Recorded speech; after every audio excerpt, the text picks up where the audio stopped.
This is the CB1000R Neo Sports Cafe Black Edition. It's blue. I'll explain why shortly. If you're new here, I'm Amanda Pagliari, and this is the most charming motorcycle channel in Brazil. In this video, you'll learn everything about it. Technical features, city performance, fuel consumption, insurance cost, and of course, my honest opinion with the pros and cons of this four-cylinder Honda.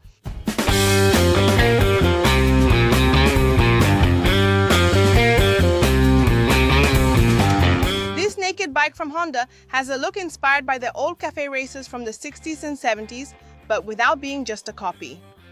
Too similar? Actually, it's more like Honda's reinterpretation of the old cafe racers, and that's why it has the Neo Sports Cafe acronym, which stands for Neo Sports Cafe.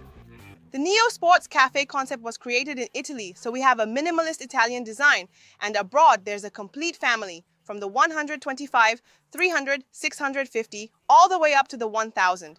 Here in Brazil, we only have the 650 and the two versions of the CB1000.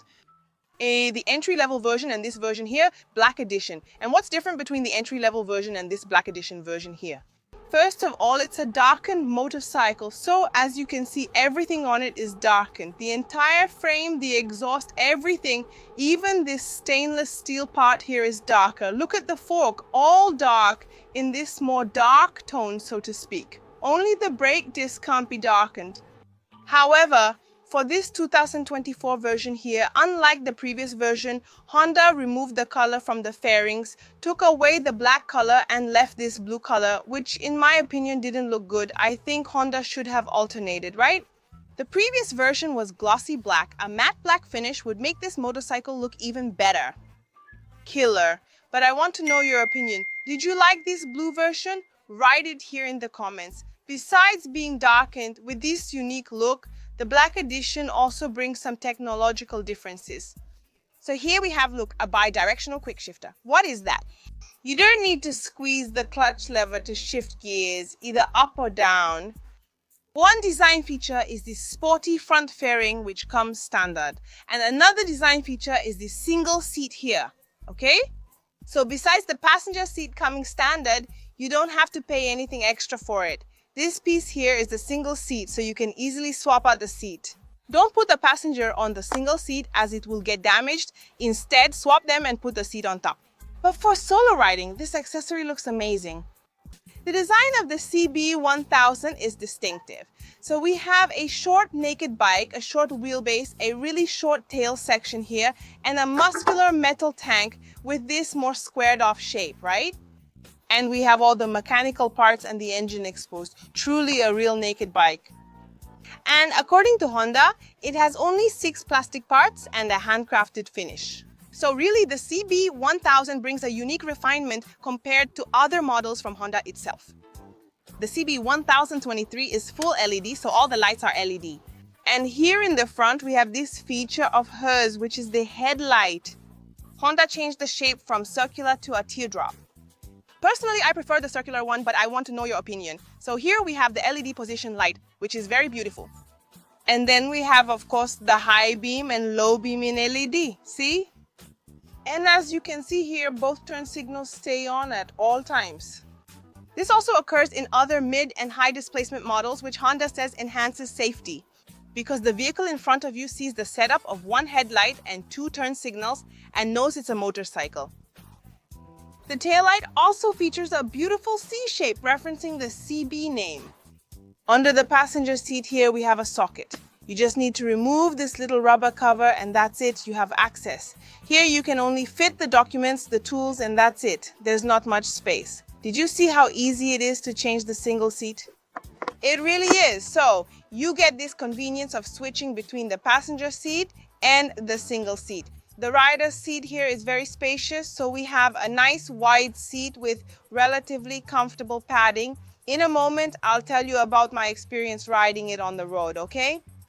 I'll get on here so you can see. It has 83.3 centimeters from the seat to the ground. I'm 1.77 meters tall and I can put both feet on the ground without any difficulty. The riding position resembles a sporty cafe racer motorcycle with rear set foot pegs.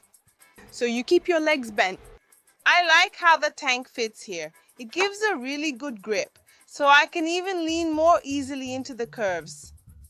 And the handlebars, of course, as a cafe racer, are a little more forward, so you end up in a more leaned forward riding position, let's say. You don't sit as upright as you would on another street bike. But that's it. That's the characteristic of this motorcycle, a sportier feel. Here, the front doesn't turn much, so you'll have a little bit of difficulty when maneuvering. And its weight when stationary is a little heavy, okay? I'm not going to lie. It weighs 201 kilograms dry, meaning without considering the fluids and the fuel tank, which has a capacity of 16.1 liters of gasoline. So guys, that's about 217 kilograms ready to ride. That is with the tank full, ready to go. However, when you're riding it, you don't even feel all that weight, especially because according to Honda, it's a well-balanced bike, since the weight distribution is very well done. 49% here in the front and 51% in the rear. So, in practice, you have a very agile bike to handle, especially when taking curves. It's really easy to control. And Honda thought of everything, even when it comes to the right and left sides. As you can see, there's no swing arm on this side because it's a single-sided swing arm. I think the bike looks really beautiful with this feature. It looks very stylish, and Honda ended up putting the exhaust on this side and the aluminum swing arm here on the left side, which also helps with balance and weight distribution. And the exhaust is a 4-into-1 type. And this muffler here is really big because of emissions regulations to comply with our laws. But you can change it later if you want. But in my opinion, this color goes really well with the model. And for the suspension, we have the darkened fork. Very beautiful, in my opinion. Robust, with a diameter of 43 millimeters. And, of course, it's inverted. It's a Showa suspension with a separate function fork. Big piston system. On the left side, you have the hydraulic adjustment, and on the right side, you have the spring preload adjustment. And in the rear, we have a single spring with the Showa system as well, with 131 millimeters of travel and 10 levels of spring preload adjustment. For the brakes, it comes with dual floating discs, each 310 millimeters in diameter, with radial mounting and 4 pistons. And in the rear, we have a disc with 256 millimeters in diameter and a 2-piston caliper, and the system is from Tokiko. Both wheels come with an anti-lock braking system, ABS. In fact, it also comes with the emergency stop signal system, which, when you brake hard above a certain speed, when you really grab the brakes, the bike understands, the electronics understand that you made a sudden stop and activate the rear blinkers for a few seconds just to get the attention of the vehicle behind you. In practice, this means more safety for you. And the wheels that come with the CB 1024 are made of light alloy with 7 double spokes, 17-inch rims. They use tubeless tires and L-shaped valves, which makes life much easier for riders when inflating the tires.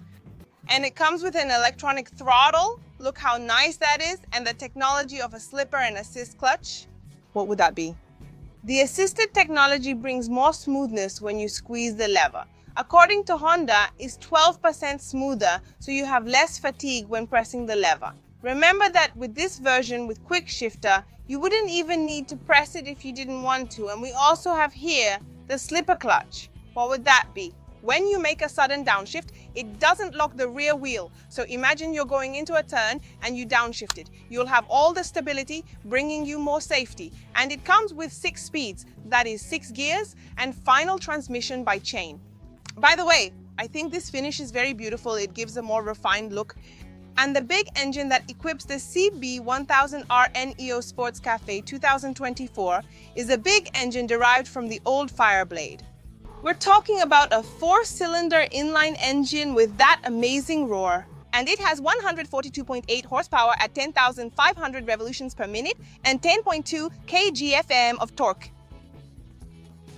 And the dashboard that comes with the CB1024 is a very beautiful colored thin film transistor screen, but it's not touch.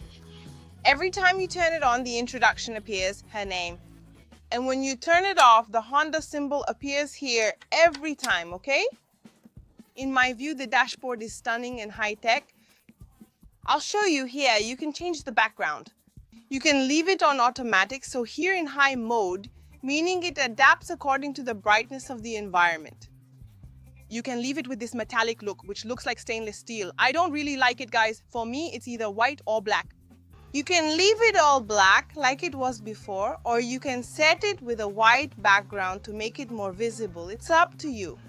So besides this way of changing the background, we also have different presentation styles. Look, we have screen types here. It's on type 2, but you can choose type 1, type 3, or type 4. I think I'll go with type 4 because I think it's prettier, in my opinion, but you can choose whichever you like. So in this display, look, we have information like the tachometer and the speedometer. Over there on the left side, we have the fuel gauge, right here in the orange corner. Do you see it here? In this little corner, it's showing that the side stand is down. And we have several onboard computer information displays down here. You can change it directly on the left handlebar. Here we have average fuel consumption, countdown to reserve. Let me show you here. Look, there are several tabs, right? From 1 to 4. So here on the first one, we have the total odometer, instant fuel consumption. There's the average consumption, it's doing 13. The date, right? On the second, we have trip A, then you have the partial information for trip A. And yes, I personalized it there with the name Motoplay. You can put your name, the bike's name. Look how cool that is. And then here on trip B, we have the partial information for trip B. And here we have an overview. Remember that in the tab below, you can choose which information appears. And here we have the riding modes. Look, the mode it's in now is the standard mode, which is recommended not only for urban routes, but also when there is no passenger or luggage. This setting uses a medium level of power, engine braking, and traction control. This P is power, B is engine braking, and T is traction, see? Then we press the mode button here and change it. Now it's switched to rain mode, which really is the rain mode, guys. It's recommended for wet roads when it's raining, whether it's heavy or light rain. And also for roads that are not only wet, but have a thin layer of dust or sand. So as you can see, the more it's marked, it means you're using it more. For example, it's 1 out of 3 here on the power, so the power is weak. The engine brake is 2 out of 3 and the traction control is almost at maximum, okay? Changing here, we have the user mode, which you can set up however you want, something really interesting. And you can leave it in sport mode, where you'll have full power, traction control at the minimum, and the engine brake firmer. And in user mode, which is this mode here, you can set the traction control to 0. So, for example, you can set the power to maximum, and if you want, the engine brake to minimum as well. And then when you go to user mode, look, the traction control is set to 0. Besides that, it has a connectivity system. You connect it to your phone and have access to a lot of information. So here, look, we have navigation. It's turn by turn, okay? You need the Honda Road Sync app, which works for both Android and Apple, right? iOS. The weather information is really cool as it provides the forecast based on your location. It's interesting to know whether it will rain or not. Is it a robotic Google Voice? It's a robotic Google Voice, but better than nothing. So here we have navigation, music, okay? So you have to be connected. If you're going to use Apple, unfortunately, it's only on iTunes, on Apple Music. So I couldn't connect with Spotify, unfortunately. And here you can also increase or decrease the volume. And to deactivate it, just press here on the left wrist and it turns off. You can see that here next to the gear indicator, there's the quick shifter. That's the quick shifter. And you can set the sensitivity level if you want the quick shifter a little stiffer or softer. You can even turn off the quick shifter here if you don't want to use it. And the cool thing is that you can set it separately, both for upshifting and downshifting. On the outside of the dashboard, we have some indicator lights. And here on the left-hand controls, we have the hazard lights, the button to change the dashboard information, also the mode button, horn and turn signals for left and right. And this button up here is to turn on the headlight. So we have the high beam and here pressing down the flasher. The clutch lever does not have amplitude adjustment. And here on the right side we have the button to cut the engine current and also the ignition button.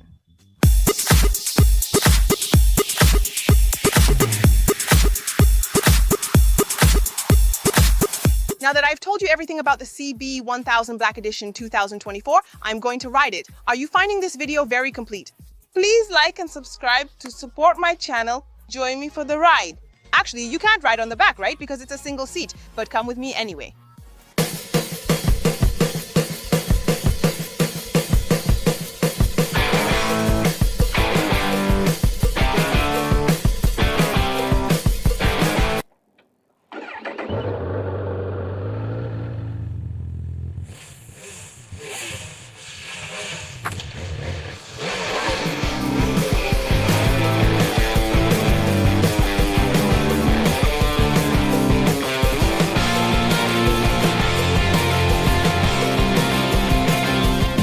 Want to get the most power out of it, you have to be careful, right? Because it goes from 0 to 100 really fast. And then you need to have quick reflexes if you accelerate too much here in the city, right? It's not recommended. So this bike is really spicy. Actually, I'm even going to switch it here to standard mode, make it a little tamer here in the city for my own safety, because I end up getting too excited. You know how it is, right? Well, guys, here in the city, I'm feeling it heat up a bit, okay? So, I'm feeling it a little, but it's not really a bike made for you to ride in first and second gear. It's really a bike for you to hit the road, speed up. If you're going to ride in first or second gear, then it really will heat up, but keep that in mind. I always say it doesn't get as hot as others from other brands. Those really fry your leg, but it does get a little warm, yes. If I said it doesn't, I'd be unfair. Regarding the handling here in traffic, wow, it's very easy to ride. Really, changing direction. It's the handlebar that's wide, which gets in the way a little. That really is a small problem for those who want to ride in traffic. But remember, that's not the bike's purpose, okay? The purpose of the bike is, of course, for you to hit the road, to cruise, not for you to be riding in heavy traffic stuck in second gear, right? Can you ride it in the city? Yes, you can, but you know, if you're riding during rush hour, you'll have to stay in second gear. There's no way around it. I think it's meant for someone who's looking for a bike, a naked one. Powerful 4 cylinders. It's nice that it has a look that goes a bit unnoticed. It's kind of a retro style. People don't really get it. When I say people, I mean the troublemakers. They don't really know what kind of bike this is. So it's not that attractive for people who just want to show off in the neighborhoods. But if you want to go unnoticed, it's an option compared to other naked bikes. For those who like a naked bike and want a progressive 4-cylinder that gives you excitement but with smoothness, so you can ride, for example, in traffic like this without getting stressed, without getting tired, this bike can be a great option. It's really cool, honestly. And the looks, well, you know how it is, right? Some people love it, some people hate it. But for me, what a delicious sound. Wow, it's amazing, so good. Wow, there you go.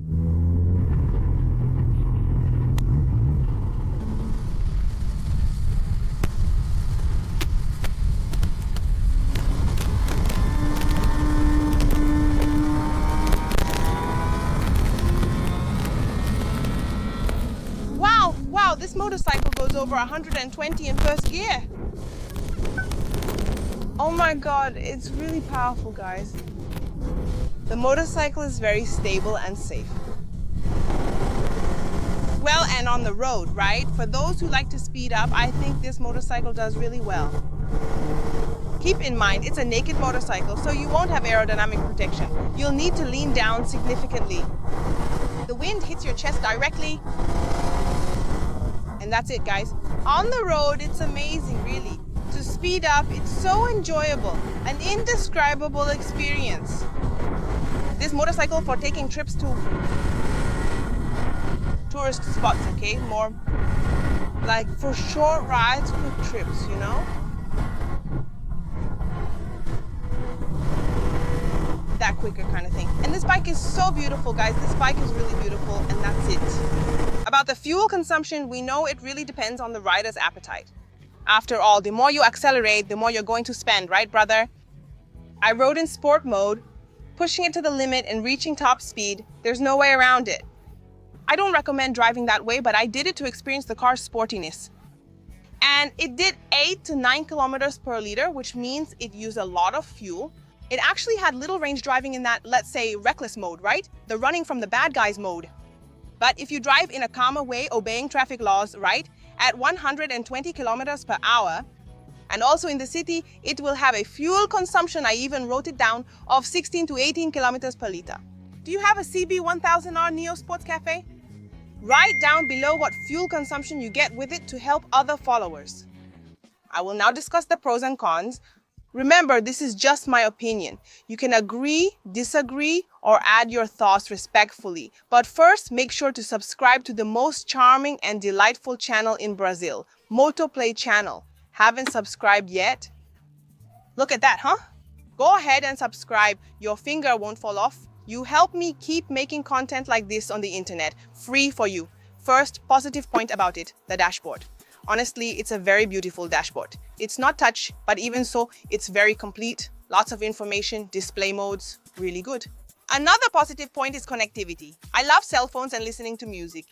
One thing I didn't mention at the beginning of the video, you need to be connected with the Smart Trip system or an intercom to be able to listen in your helmet.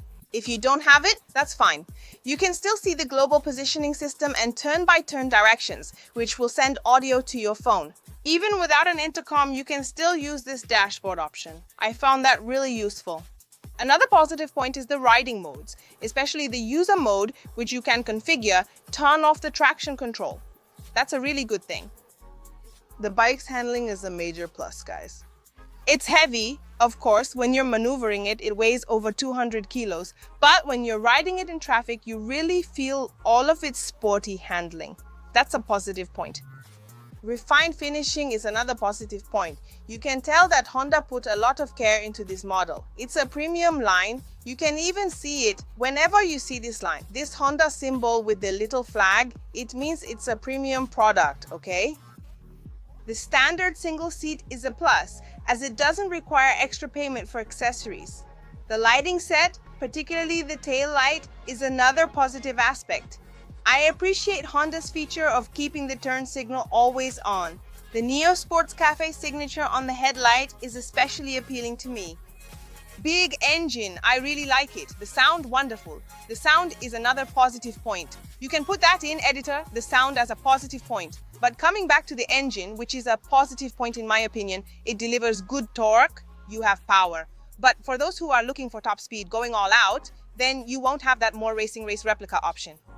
So, if you're looking for a more Street Fighter naked bike, I don't think this option here is for you, okay?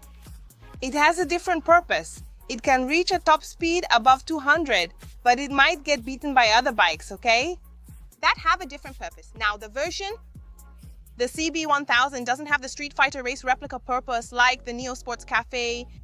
Design is a positive aspect, but with caveats. In my view, the black edition ought to be black. Miss Honda alternate between matte black and piano black. Keep switching between the two blacks, one darker, one less dark, but definitely not blue, alright? So yes, the bike is beautiful. It catches attention wherever it goes, it's pleasing to our eyes, but I really think blue doesn't make sense. But then I'll read all the comments, write it down later so I can know. Brakes, I thought that was a really good thing. After all, it's no use speeding up if you can't stop, right? So, brakes, that's a positive point. I really liked it. Here, for this Black Edition version, it comes with a quick shifter. So that's a positive point, not just because the quick shifter comes standard, but also because you can configure it. You can make it stiffer, smoother, and it's bi-directional. That's a good thing. Another good thing about this bike is that it comes with the Honda Ignition Security System. What is that? The key contains an electronic chip. Even if I get an identical copy from a locksmith, it won't start the ignition when inserted. Why? Because it won't find the electronic part. So that's also good because if your bike is parked out on the street, which I don't recommend, but anyway, if it's parked there and a thief comes with a key and tries to break the ignition, the bike won't start. Why? because it doesn't have an electronic system. And since that makes things harder for the thief, that's a positive point. It also comes with Honda Assistance, providing coverage in Brazil and other Latin American countries. If you travel with it to Argentina and something goes wrong, Honda will assist you. Now let's discuss the drawbacks. First, the price, right? In my opinion, it's expensive. Unfortunately, it's been expensive from the start. And since it makes things harder for those who want to buy it, it ends up being a negative point. Another thing is that, in my opinion, the outlet here, the SBC, which is under the seat here, should be on the dashboard, right? For traveling, to put the global positioning system phone there, it has to be up front, in my opinion. Okay, it has the turn-by-turn system, but it's always good to keep the phone up front. At least that's how I like it when traveling. If you don't agree with me, you can consider this a negative point. Another thing, speaking of trips, is that it doesn't show the range information, which would be how far you can go with the amount of gas you have in the tank. The reserve information is shown as a negative countdown of kilometers, requiring you to calculate the remaining distance. Unlike with gas tanks, there's no direct indication of how far you can drive with the current charge, such as 50 kilometers. So you do the math, like a gas station is 10 kilometers away, okay, I can make it. So I think that information was missing. The dashboard is complete and beautiful with connectivity, but lacks range information, which can be inconvenient when traveling.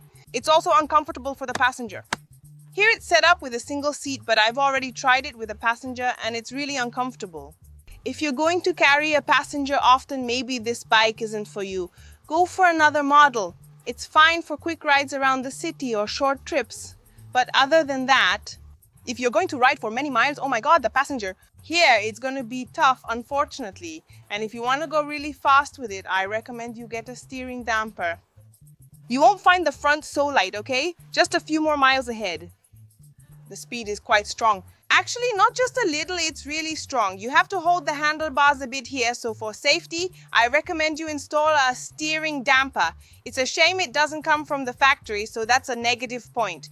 This drawback may be debatable considering the bike's features, which is a naked bike for you to have sportiness and R model, but it's up to me to inform you that the negative point about it is that it's not comfortable. Its purpose is for you to have sportiness. So even here with the suspension adjustment, which you can even set here on the fork, you still won't have a very comfortable suspension. If you have back problems or if comfort is a very sensitive issue for you, I don't recommend this model. Another downside is that it doesn't turn much due to its design. This characteristic limits its maneuverability, which is a negative aspect. Another negative point is that it scrapes underneath, so be careful with speed bumps, especially if you have a passenger, okay? And the last item, but not least, is that when you put it in user mode, if you turn off the traction control, I set it to have no traction control. Okay. When you turn the bike off and come back, it sets the traction control to the minimum. It could be that this is a function from Honda to give you more safety, right? To always keep the traction control active. But in my opinion, if you have the option to turn it off, it would be good if it saved that information, right? People will only use the user mode when they're really sure of what they're doing. So everyone is an adult, right? And knows what they're doing, hopefully. And that's why I think the fact that it doesn't keep it in memory even after you restart the bike. Since it doesn't save, that's a drawback. And the Black Edition version is available in a single color with a suggested retail price starting at 87,730 Rays.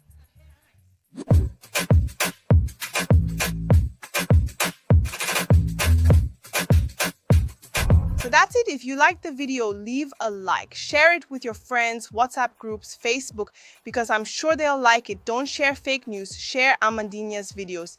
Look how great that is. I'm sure your friends will love to get to know the CB 1000 Black Edition in detail. I count on you to share it. And of course, subscribe to the channel if you haven't already. You're always here watching all of Amandinha's videos. If you haven't subscribed yet, look, God is watching, okay? Please help me out. It won't hurt you. It's free. You just click down here on the subscribe button and then on the bell to turn on notifications and stay up to date with the world of two wheels. And besides that, if you want to help me out, ask your friends to subscribe too. It helps me a lot. And you, my loyal follower who is already subscribed to this channel, check if YouTube hasn't unsubscribed you. It's doing that to everyone. Over here on the side, I left a launch video of the CB 1000, and also a full review of the Black Edition model. Really Black, go watch it later. See you next time. Moto Kiss.